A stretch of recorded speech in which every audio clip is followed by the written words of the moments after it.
গছৰ ওপৰত গুটি, গুটিৰ ওপৰত গছ, দোকান দিছিলো যোৱা বছৰ হ'ল 20,000 লছ। ঘৰে ঘৰে অৰুণোদয় টকা 1200, হানি সিং প্ৰথম দ্বিতীয় মোবাইল ফোন, টিভি আৰু লেপটপ বন্ধ হোৱা 4 বছৰ হ'ল ভাৰতত টিকটক। চৰাই উৰে আকাশত বগলী ৰং বগা, 2 দিন হ'ল এতিয়ালৈকে উৰে কান্তই নহগা। মাকচকলা কি হ'ল বে, 2 দিন কোনে হগা নাই? কবিতাই মাত লগাই হয় নাই? ইয়েছ ছাৰ, আপুনি ঠিক ধৰিছে। কবিতাই মাত লগাই কোনে 2 দিন হগা নাই?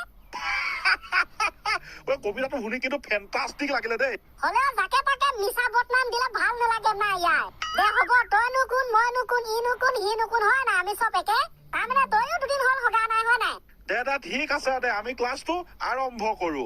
দিয়ক তেনে বাৰু ছাৰ। ফাগুন মাহটো গুচি গ'ল যদিও আমি ফাগুনৰ ওপৰত একো আলোচনা নকৰিলো। তো আজি কৰিম বুলি ভাবিছো। বঢ়িয়া বঢ়িয়া। তেনে যদি ষ্টাৰ্ট হৈ যাওক। তো ৰাইজ, অসমবাসী ৰাইজ, আপোনালোকে গম পায় ফাগুন হৈছে কি? ফাগুন হৈছে কি?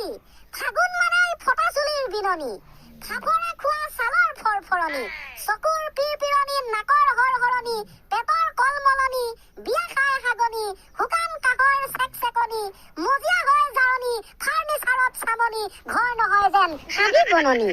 হৰা পাতে ফাগুন আনে। क्या बात है? हाँ क्या बात है? ফাগুনৰ ডেফিনেশ্যন। আইও কৃষ্ণ, সঁচাকে পাই এইটো কি বস্তু বনালি তই? ফাগুন মানে ফটা চুলিৰ বিননি, ফাপৰে খোৱা ছালৰ ফৰফৰণি, তাৰপিছত ৰাম প্ৰভু।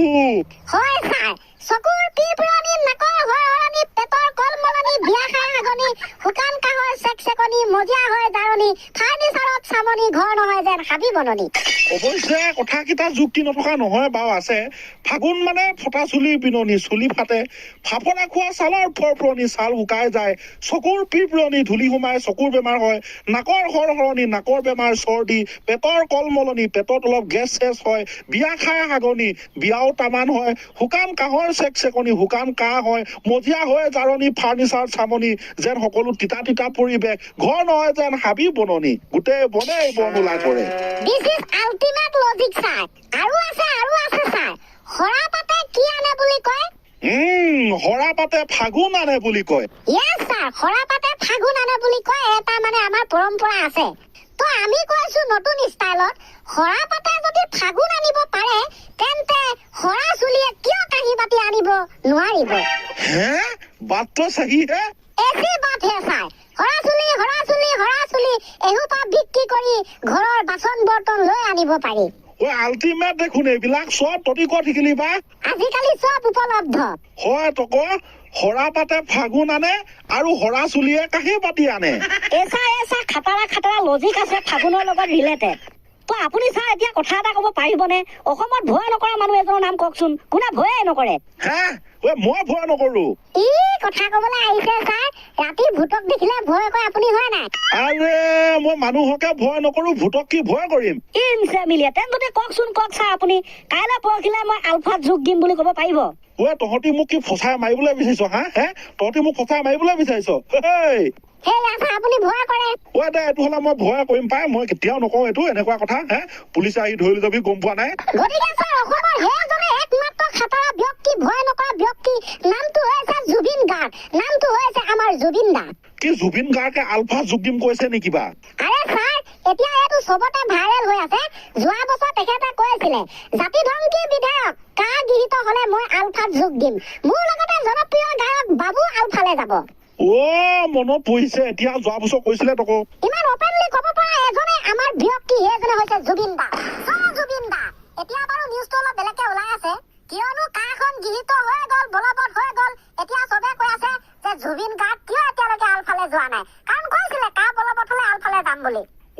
এইটো হলে এটা প্ৰশ্ন, আলফালে যাব নেকি জুবিন গাৰ্গ? নোযোৱাটোতো নাযায়। তেখেতে সেইটোকে আৱেগত কৈছিল। যি কি নহওক, ইমান অপেনলি ক'ব পৰা ক'লোতো আমাৰ একমাত্ৰ জুবিন দা হৈছে এনেকুৱা খাতৰা ব্যক্তি। দে ঠিক আছে। কাখন শুনিলে আকৌ জিতি কবলৈ মন যাব নহয়। সেইকাৰণে ছাৰ আপোনাক এখন ছবি দেখুৱাইছো। এই ছবিখন চাওক।